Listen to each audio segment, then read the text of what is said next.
Özellikle ineklerde ve aslında kullanım hatasından ve ekonomik nedenlerle daha çok süt elde edebilmek için bu canlılara yapılmış olan östrojen takviyeleri kadınlarda baktığımızda kanser riskini oluşturabilir mi diye düşünürüz.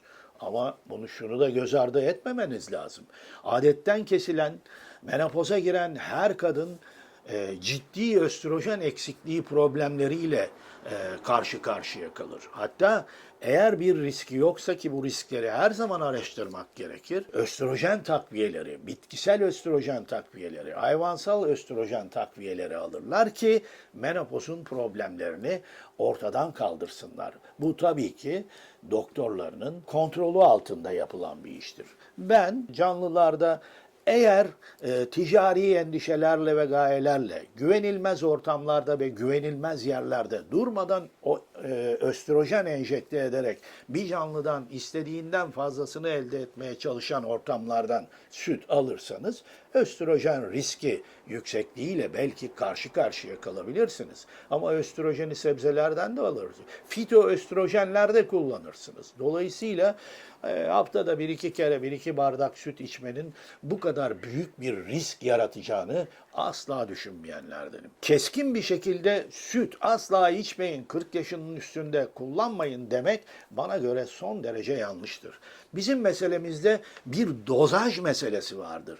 Biz desansibilizasyon diyoruz. Tabii ki bir tansiyon ilacı yerine 10 tane tansiyon ilacı aynı günde alırsanız ölürsünüz. Yani bir bardak süt yerine 3 litre süt içerseniz de bir sürü riskle karşılaşırsınız. Ama bu riskler genellikle ölümcül değildir.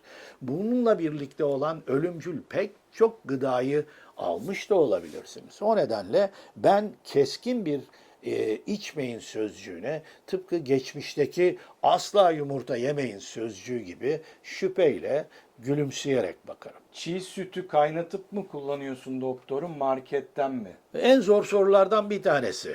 Kim olduğunuza bağlı ve bağışıklık sisteminizi tanıyıp tanımadığınıza bağlı. Eğer ben sütün sağıldığı ortamı biliyorsam, orada sağıldığı anda birlikteysem, o canlının herhangi bir hastalığının olmadığını ve veteriner kontrolünde olduğunu bilirsem, bazen çiğ süt içmeyi de denerim.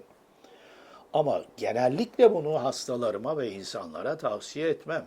Sütün kaynatılması, sterilizasyon işlemlerinden geçirildikten sonra kullanılması en akla yakın, en faydalı, en sağlıklı biçimidir. Siz bana uymayın. Markette kullanılan sütler eğer cam şişelerde değilse, alüminyum poşetler içerisindeyse, özel kaplama kapların içerisindeyse ben o tip sütleri kullanmayı doğrusu tercih etmiyorum. Çünkü sütü dışarıda bıraktığınız zaman bir gün iki gün içerisinde bozulan bir malzemeyken böyle bir ambalajlama tekniğiyle raf ömrü 6 aya kadar uzayan sütleri içmek bana doğrusu akıllı ve mantıklı gelmiyor.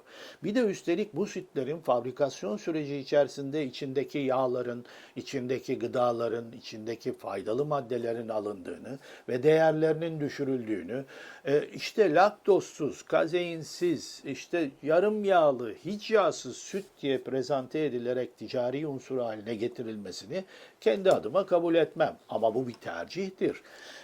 Hastalarımız ve insanlar bakarak, kendi durumlarını bilerek, kendi hekimlerine danışarak bunlardan hangisini tercih edeceğine karar verebilir.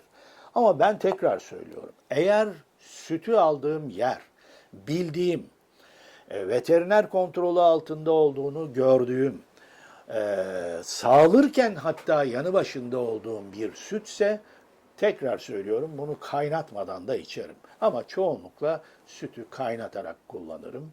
Herhangi bir problemle de bugüne kadar karşılaşmadım. Ama tabii sağlıksız hayvanlarda bruselloz tehlikesinden tutun, şap hastalığından çıkın, meme tüberkülozundan başlayın, bir sürü problemle karşı karşıya kalabilirsiniz. Size asla çiğ süt içmenizi tavsiye etmem.